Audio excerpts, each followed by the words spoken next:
दोस्तों एक बार फिर से आपका एनएससी फिजिक्स क्लास में वेलकम है, स्वागत है। दोस्तों मैंने जैसे कि आपसे वादा किया था कि मैं टीचर्स बहाली हो या फिर रेलवे बैंकिंग एसएससी हो, सिपाही भर्ती हो या फिर यूपीएससी बीपीएससी हो, इसमें जो जनरल साइंस के जो क्वेश्चंस होते हैं जो आम पब्लिक को काफ़ी भारी लगते हैं, वो ऐसे क्वेश्चंस को मैं लेके आऊँगा। मैं आज तीसरा लेक्चर लेकर हाजिर हुआ हूँ। आज मैं मोशन चैप्टर पे बेसिक जो क्वेश्चंस है जो पूछे गए हैं, पूछे जाते हैं, उसको लेकर हाजिर हुआ हूँ। दोस्तों मैंने देखा है कि कई बार ये सवाल पूछे गए हैं कि रैंडम मोशन बीपीएससी क्वेश्चंस आप उठा के देखेंगे तो क्वेश्चंस आपको मिलेंगे। मैं जो पूछा हुआ सवाल है उसको बता रहा हूँ, और जो आगे पूछे जाएंगे वही सब सवाल पूछे जाए। मैं आपको एक बार रिवीजन करा रहा हूँ। आप तो पहले पढ़ा ही होगा, भूल गए होंगे, या अगर आपने आर्ट से पढ़ा होगा तब तो नहीं पढ़ा होगा। तो आइए हम लोग शुरुआत करते हैं। एक क्वेश्चन मैंने देखा पूछा गया था कि रैंडम मोशन का दूसरा नाम कौन सा है। रैंडम मोशन हिंदी में बोलते हैं यादृच्छिक गति। तो दोस्तों इसका दूसरा नाम जो है ना वो ब्राउनियन मोशन है। ब्राउनियन एक साइंटिस्ट हैं, उन्होंने सबसे पहले बताया था कि गैस मॉलिक्यूल्स का जो मोशन है वो रैंडम मोशन में होता है, यादृच्छिक गति में होता है। यादृच्छिक गति किसको कहते हैं? इसका कोई डायरेक्शन फिक्स नहीं हो, कभी ऊपर कभी दाएं कभी नीचे जा रही हो। जैसे आपने देखा होगा मक्खी मच्छर जो उड़ते हैं वो रैंडम मोशन में होते हैं। फुटबॉल में देखा कभी इधर किक मारा, कभी उधर गया, कभी उधर गया। गैस मॉलिक्यूल्स, आपके घर में अगर किसी छिद्र से प्रकाश आ रहा हो, सूरज का लाइट आ रहा हो, तो उसमें देखेंगे आप लाखों गैस मॉलिक्यूल्स दिखाई देंगे जो सब रैंडम मोशन में होते हैं। इसी तरह से अगर आप पानी खौला रहे हैं, बॉयल कर रहे हैं, उस वक्त आप पानी के जो मॉलिक्यूल्स हैं उनके मोशन को देखिए, वो सब रैंडम मोशन दिखाएंगे। डांस आप देखेंगे, जब पानी खौलने लगता है तो वाटर मॉलिक्यूल्स की जल के अणुओं का वहाँ पे डांस शुरू हो जाता है, ऊपर नीचे दाएं बाएं वो मूव करते रहते हैं। इस मोशन को, जिसका कि कोई डायरेक्शन फिक्स नहीं हो, उसको ही रैंडम मोशन कहते हैं, या हिंदी में नाम इसका यादृच्छिक गति है। इसका पाथ कैसा होता है ये भी सवाल पूछे जाते हैं कि रैंडम मोशन में यादृच्छिक गति में पाथ कैसा होता है। तो दोस्तों इसका पाथ जिग जैग होगा। जिग जैग मतलब टेढ़ी मेढ़ी रेखा में होगी। तो यहाँ पे दो सवाल पूछे जा सकते हैं, दो सवाल का आंसर आपको जैसा कि मिल गया। नंबर एक तो ये कि रैंडम मोशन का दूसरा नाम क्या है, तो इसका नाम होगा ब्राउनियन मोशन। और दूसरा क्वेश्चन कि इसका पाथ कैसा होता है, तो जिग जैग पाथ होता है। और फिर मैंने जितने सारे एग्जाम्पल बताए वो सब क्वेश्चन बन सकते हैं। आपसे पूछा है गैस मॉलिक्यूल्स का गति कैसी होती है, what is the motion of gas molecules, water molecules in boiling condition, football, insects. तो इसका जो ऑप्शन होगा वो ब्राउनियन मोशन होगा या फिर रैंडम मोशन होगा। हिंदी में यादृच्छिक गति या ब्राउनियन गति कहते हैं। इसी तरह से आपसे क्या कहेगा लाइट जो चलती है उसका मोशन कैसा होता है। तो लाइट दोस्तों एक सरल रेखा में चलती है, स्ट्रेट लाइन में चलती है। तो लाइट की जो गति है मोशन इन वन डायमेंशन कहा जाता है, एक दिशाओं में गति होती है, वो एक सरल रेखा पर चलती है। इसी तरह से आपसे मोशन से रिलेटेड सवाल पूछे जाएंगे कि प्रोजेक्टाइल मोशन, प्रक्षेप गति जो होती है उसका पथ कैसा होता है। तो दोस्तों उसका पथ पाराबोलिक होता है, परवलयकार होता है। आपने परवल तो खाया होगा, परवल के शेप को ध्यान दीजिए। उसी तरह का मोशन जो होता है वो प्रोजेक्टाइल मोशन होता है। प्रोजेक्टाइल मोशन को मोशन इन टू डायमेंशन भी कहा जाता है। हिंदी में प्रक्षेप गति को दो दिशाओं में गति भी कहा जाता है।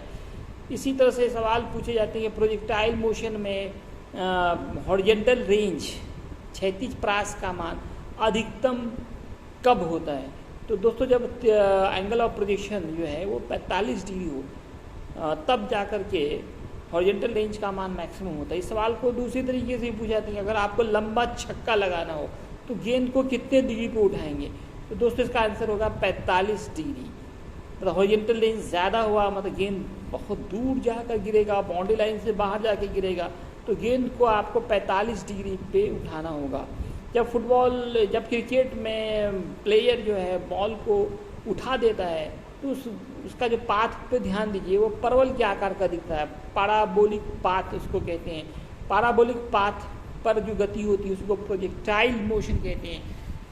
ये भी पूछे जाते हैं प्रोजेक्टाइल मोशन में जो पाथ होता है उस पाथ का क्या नाम होता है। उसका नाम बच्चों ट्रेजेक्ट्री होता है। दोस्तों क्या होता है? ट्रेजेक्ट्री, प्रक्षेप पथ बोलते हैं, प्रक्षेप पथ कहा जाता है। इसी तरह से सवाल पूछे जाते हैं कि इसका इक्वेशन कैसा होता है।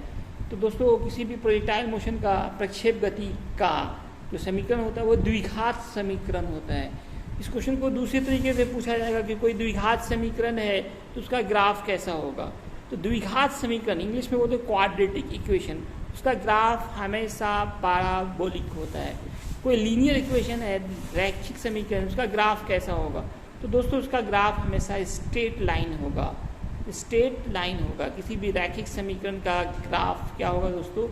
स्ट्रेट लाइन में होगा। इसी तरह से दोस्तों आपसे पूछे जाते हैं कि प्रोजेक्टाइल मोशन को कौन सा मोशन कहते हैं। तो उसमें कभी कभी ये plane motion in a plane भी इसको कहा जाता है, एक तल में गति। प्रोजेक्टाइल मोशन को मोशन इन ए प्लेन, एक तल में गति भी कहा जाती है।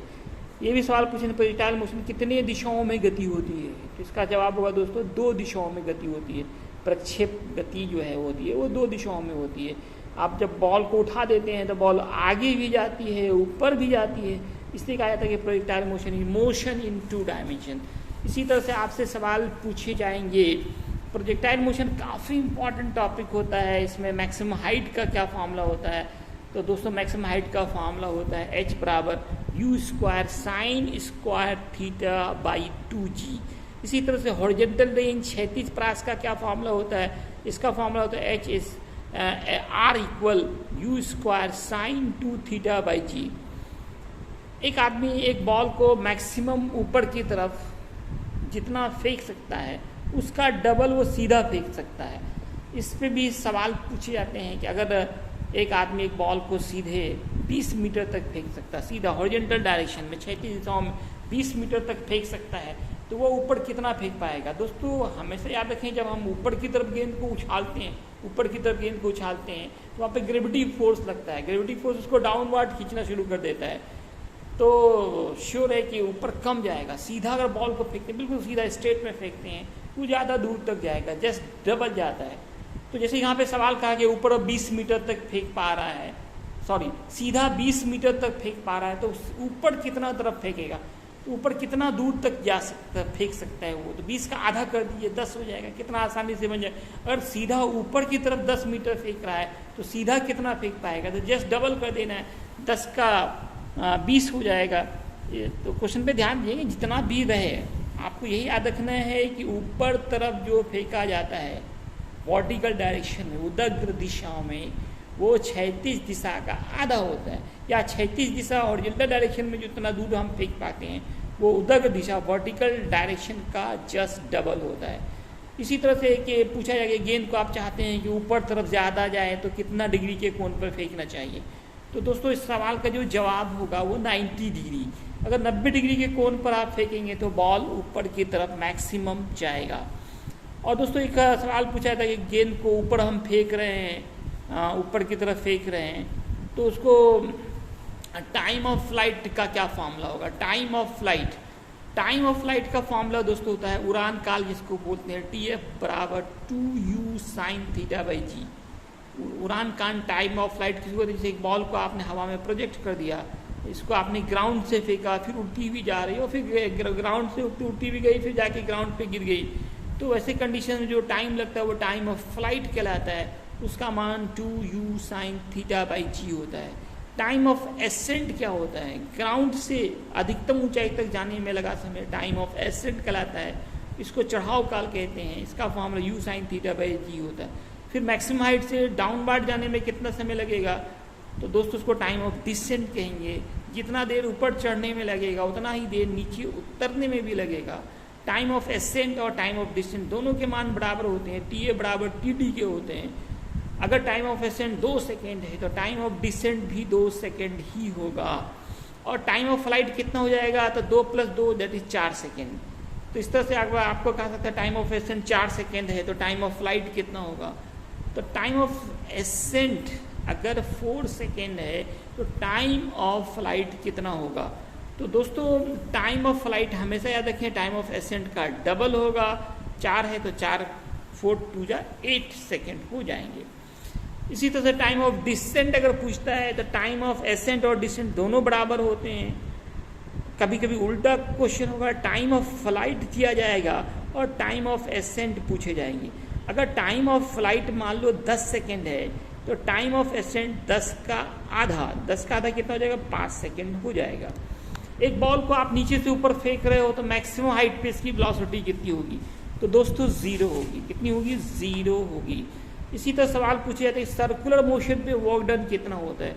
दोस्तों जब भी कोई ऑब्जेक्ट किसी सर्कुलर पाथ पर घूमती है तो वहाँ पे जो सर्कुलर मोशन पे वर्क डन हमेशा 0 होता है, हमेशा वर्क डन 0 होता है। एक मैं ट्रिक बताना चाहूँगा कि अगर किसी सवाल का जवाब आप कन्फर्म नहीं है, उसमें ऑप्शन अगर 0 है तो देखा गया कि ज़्यादातर वो 0 वाले जो ऑप्शन होते हैं वो सही होते हैं। बहुत सारे सवाल ऐसे मिलेंगे जिनका ऑप्शन जनरली 0 होता है तो वो सही हो जाता है। उस बेस पे अगर आप नहीं जानते तो लास्ट में वो अगर आप चाहें तो चॉइस लगा सकते हैं। 80% 90% चांस है कि 0 वाले जो आंसर होते हैं जनरली वो करेक्ट होते हैं। तो दोस्तों आपसे पूछा जाएगा कि जैसे आप क्रीम सेपरेशन मेथड, बड़ा इंपॉर्टेंट बहुत फेमस क्वेश्चन है ये, तो हर तरह के एग्जाम में पूछे क्रीम सेपरेशन मेथड, दूध से क्रीम को अलग करना है, ये किस फोर्स पे काम करता है? तो दोस्तों ये सेंट्रीपिटल फोर्स हिंदी में कहते हैं, अभिकेंद्रीय बल पर काम करता है। अभिकेंद्रीय बल सेंट्रीपिटल फोर्स पे काम करता है। दूध से क्रीम को अलग करना है, इस पे जो फोर्स लगता है वो कौन सा लगता है? Centripetal force. इसका फॉर्मूला क्या होता है दोस्तों? सेंट्रीपिटल फोर्स अभिकेंद्रीय बल, इसका फॉर्मूला mv²/r होता है। किस बल को झूठा बल कहा जाता है? सीडो फोर्स कहा जाता है। दोस्तों सेंट्रीफ्यूगल फोर्स को सीडो फोर्स कहा जाता है। सेंट्रीफ्यूगल फोर्स को ही सीडो फोर्स कहते हैं, झूठा बल कहा जाता है। आपसे पूछा जाएगा कि एंगुलर वेलोसिटी का यूनिट क्या होता है? एंगुलर वेलोसिटी का यूनिट होता है दोस्तों रेडियन पर सेकेंड। एंगुलर वेलोसिटी का मात्रक, कोणीय वेग का मात्रक रेडियन पर सेकेंड। कोणीय त्वरण का क्या मात्रक होता है? तो रेडियन पर सेकेंड स्क्वायर होता है, रेडियन पर सेकेंड स्क्वायर होता है। दोस्तों आपसे पूछे जाएंगे कि सेंट्रीपिटल एक्सीलरेशन, अभिकेंद्रीय त्वरण एक्सीलरेशन, इसका क्या फॉर्मूला होता है? दोस्तों इसका फॉर्मूला होता है v²/r, v²/r या फिर ω²r हो सकता है। किसी मोड़ पर साइकिल सवार का जो झुकाव कितना डिग्री का कोण पे होना चाहिए? तो दोस्तों इसका फॉर्मूला होता है tan थीटा बराबर v²/gr, tan थीटा बराबर v²/gr होता है। किसी मोड़ पर साइकिल सवार का जो झुकाव होता है वो tan थीटा बराबर v²/gr होता है। दोस्तों इसी तरह से आपसे सवाल पूछे जाते हैं कि अगर वर्टिकल सर्कुलर पाथ पे कोई ऑब्जेक्ट घूम रही है, उदग्र वृत्ताकार पथ पे घूम रही है, तो उसका जो है क्रिटिकल वेलोसिटी कितनी होती है, क्रांतिक वेग कितना होता है? इसका फॉर्मूला दोस्तों √gr होता है। उदग्र वृत्ताकार पथ, वर्टिकल सर्कुलर पाथ, ध्यान देना है, तो वहाँ पे क्रांतिक वेग का फॉर्मूला होता है √gr। इसी वर्टिकल सर्कुलर पाथ के किस पॉइंट पे सबसे ज़्यादा वेलोसिटी होनी चाहिए? तो दोस्तों ये मिनिमम हाइट पे होनी चाहिए और उसका फॉर्मूला √5gr होता है। इसी तरह से दोस्तों आपसे सवाल पूछे जाएंगे कि सबसे ज़्यादा tension force vertical circular path पे मूव कराने के लिए सबसे ज़्यादा टेंशन फोर्स कहाँ पे लगाना पड़ेगा? तो दोस्तों इसका भी सवाल जवाब होगा वो लोएस्ट पॉइंट, सबसे नीचे वाला पॉइंट पे, और वहाँ पे मिनिमम टेंशन जो है वो 6 mg के बराबर होता है। mg क्या होता है दोस्तों? वेट होता है। वेट क्या है दोस्तों? एक वेट क्या है? Weight is a force. भार क्या है? तो भार का एसआई मात्रक क्या है? ये भी सवाल पूछे जाते हैं। तो भार का एसआई मात्रक दोस्तों क्या होता है? न्यूटन होता है, न्यूटन। और जो मास होता है द्रव्यमान उसका केजी होता है। तो दोस्तों वेट जो होता है ना वो वेरिएबल क्वांटिटी होता है, मास जनरली कांस्टेंट होता है। वेट जो है चांद पर कितना हो जाएगा? अगर कहेगा कि ज़मीन पे, पृथ्वी पर वेट अगर 60 न्यूटन है तो चांद पर कितना हो जाएगा? चांद पर 1/6 गुना हो जाता है, अर्थ घट जाता है, चांद पे घट करके 1/6 टाइम्स हो जाता है। अगर अर्थ पर वेट 60 न्यूटन है, वेट को न्यूटन में नापना है, केजी में नहीं नापना है। वेट क्यों? Weight is a force. लोग कॉमन एरर है, सब केजी में आंसर दे देते हैं। केजी में आप बिल्कुल ऐसी गलती ना करेंगे। वेट का जो एसआई यूनिट है वो न्यूटन है, इसलिए वहाँ पे न्यूटन पे आंसर देना है कि अगर पृथ्वी पर वेट 60 केजी है तो चांद पर कितना होगा? तो तो दोस्तों घटकर 1/6 हो जाएगा। तो 60 को 1/6 से गुना कीजिए तो 10 न्यूटन आ गए। तो दोस्तों इस तरह की, क्योंकि ये वीडियो काफ़ी लंबा हो रहा है, आपके पास प्रॉब्लम MB का भी होगा, इसलिए मैं आज इसको इतना ही रखता हूँ। आपसे रिक्वेस्ट है आपको चैनल को शेयर करें, लाइक करें, सब्सक्राइब करें। धन्यवाद।